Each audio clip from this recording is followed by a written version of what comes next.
Hi everybody, you're going to be watching a PRI technique that I did with the patient, and I want to give you a little bit of a background before you watch the video that Matt took with me yesterday with this patient, just trying to help you to apply PRI in the clinic.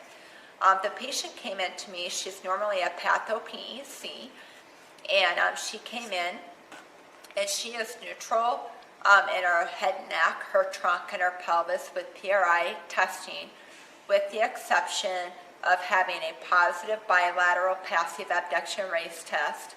Her bilateral mediastinum expansion test is positive, and as well as her apical expansion test. She does have a ZOA, but she still cannot maximize respiration and mediastinum expansion because she's not getting good synchronization of both her respiratory and pelvic diaphragm.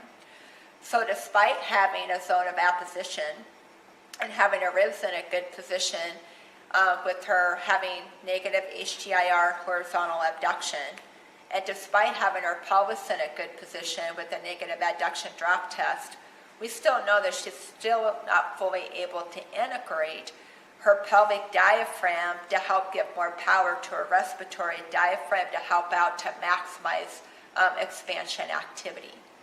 She came into the clinic with upper trap tension and tightness after having done some yard work and doing some work in her home. And so this is a technique that her and I did that she walked out pain-free. And what I've noticed with patho PECs, because I've gotten some emails, is that we do reciprocal activity. You guys are doing a great job of that, but what I've noticed in the clinic with my patients is that they can do a good job of reaching and getting their ribs down, or if they can't get their ribs down, they lose their posterior pelvic tilt, so they lose inlet extension. So if we work on getting inlet extension, they can't keep their ribs in IR. So they have a hard time of keeping inlet extension with their ribs in internal rotation. So you're going to see in the technique that I did with my patient is that I had her put her hands on something supported, which helps her to get her ribs and maintain rib internal rotation. And you're going to see the nice job that she did of keeping inlet extension. Then what I had her do, you're going to see in the video, I had her exhale first to lock in, to keep her pelvic inlet extended, and to help to keep her ribs in IR. When I have people that have a hard time keeping inlet extension, I don't like to use the wall because they can do a better job of inhibiting their rectus femoris and sartorius without a wall.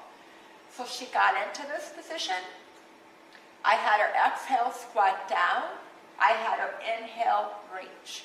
And hopefully you're going to see in the video how she was being able to better maximize mediastinum expansion, because we gave her the foundation of getting her pelvic diaphragm to synchronize and work with that respiratory diaphragm.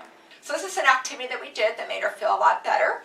And so we're going to come over here, and we will reference what activity this is. It's like number 20 something in standing integration. I'm going to have her, it's a supported activity. I'm going to have her put her hands on something that's lower. And this could be a desk or a countertop. If it's something too tall, she's going to want to go and get her upper traps versus being able to reach and get her mediastinum. So I adjusted this technique. She has a ball between her knees. She's going to run on her back and tuck her bottom to make sure she gets inlet extension. Having her hands on the table helps her to get her ribs into internal rotation. I had her take a breath of air in through her nose. I want her to exhale, press into the table as she rounds out her backs and gets in this position. I had her take another breath of air in. She's going to exhale, blow out, squat down, keeping weight through her heels and midfoot, bringing her knees forward for an eccentric contraction of her quad, getting this to lengthen. Now what I had her do is then I had her inhale, press in to get mediastinum expansion, exhale, squat down. Inhale, reach. Exhale, squat down. Inhale, reach, push back. Exhale, squat down. So she's learning how to hold herself up with their eccentrically lengthened quad that we need for mid-stance phase of gait. We have inlet extension. We have reference of our hamstrings to help get our outlet to flex and also to help out with the posterior pelvic tilt. We have mediastinum expansion. Her quads are burning and wanting me to be quiet, and we've inhibited her upper traps. I hope that helps.